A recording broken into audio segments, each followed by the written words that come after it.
Hello everybody, we are at it again, exploring the Word of God. This is very much interesting. I wonder those who say the Word of God is boring. I think you need to just come and join me, and we talk about this, and I take you through the Word of God, because this is so much interesting. This is so freshening. I feel so fresh. I feel so happy and joyful, right?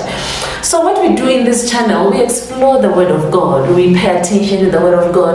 But we don't just pay attention to it. We also want to establish what is it that the Word of God is teaching us, and what is so much relevant to our day-to-day lives in what the Word of God is saying at the moment.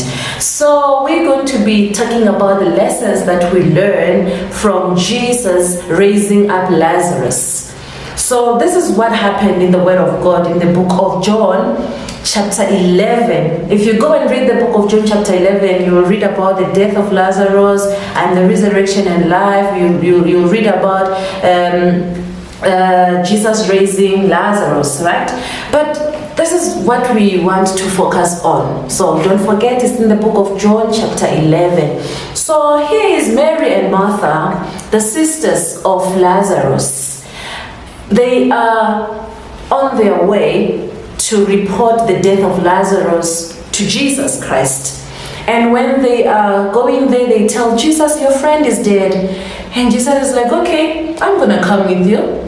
This was my friend, so I cannot just hear it and not come through. And he comes through with Mary and Martha.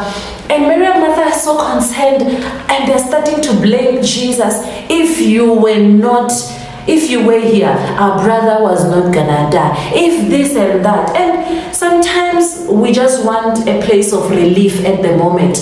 We always want to refocus out. We don't want to focus on the pain that we're feeling. We quickly want to take the pain out by blaming others and referring the pain to the other people so that it makes us feel good. And I think this is what Martha and Mary were doing to Jesus. But how could they? You're supposed to go through a process of pain and allow yourself to go through that process without blaming other people. They're blaming Jesus. If you were not absent, he was not gonna die. But how can you go and ask for help from Jesus, and then from there you are blaming? If Jesus was somebody else, he was just gonna make a U-turn and say, you know what? You are making this all about me. Now you are saying this is my fault. You are pointing fingers on me. Okay, suit yourself.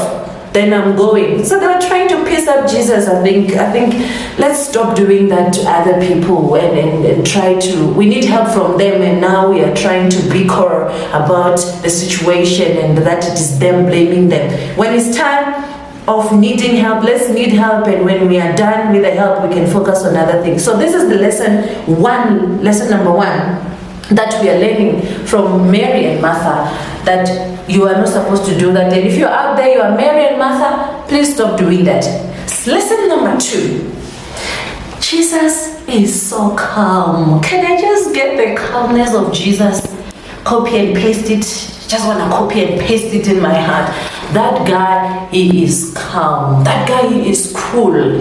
That guy doesn't overreact. Imagine somebody is telling you about death, and instead of you rolling around on the ground and feeling also the way that Mary and Martha are feeling, he's saying, oh, okay, come show me. I'll got this under control. Jesus is so bold. He is so bold, and whenever he is receiving a report of a problem, Jesus thinks about the solution quickly. He says, take me to the tomb. He's not joining those that are mourning. He wants to deal with the situation first. Then after that, he attends to the situation. And Jesus, he's walking, he's going there to Lazarus. He goes there and he looks at him and says, okay, so this is right. Mary and Martha, they are correct when they say that he's dead. And he's there thinking about the solution, and he's like, God, my Father, I've seen you attending to my prayers. I know that you answer prayers. I learned from this prayer that Jesus has made when he was waking up Lazarus. And he's like, I know you answer my prayer. Wow. And he prays, and Lazarus comes out. And he is sobbing in doing that. He is praying, crying to God to say, Lord, just raise my friend again. I want my friend alive. And imagine if we were to attend to our friends the way that Jesus has attended to Lazarus. Most of our friends are going to be healed. Most of our friends are going to resurrect, to arise and become alive and become the present, So this is lesson number 2 that we are learning, that Jesus doesn't panic. Then this is our conviction. This is the word of God, and we need to learn from Jesus. We need to learn from this story of Lazarus. So I think, children of God, let's reflect of how we behave, how we react to situations, and when you are tending to situations, remember to not always put your feelings ahead of the problem that is there. Separate. This is the problem. This is the lesson number 3 we are learning. Separate the problem and your relationship. This is what we are learning from Jesus. Jesus is attending to the death. The death is a problem. And from there, he attends to his friendship with Lazarus. But imagine if some people, they'll feel, you don't know the relationship that I had with Lazarus. He was my friend. And now you are attending and sobbing on the feelings that you have of a relationship. But the problem is still stands. He's dead.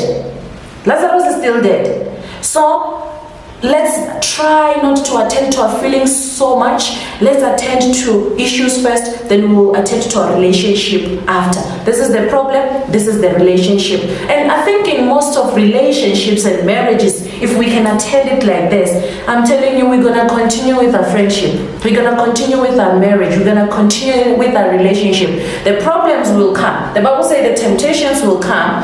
Nothing will stop temptations to come. But when they come, we need to separate the issue and the person.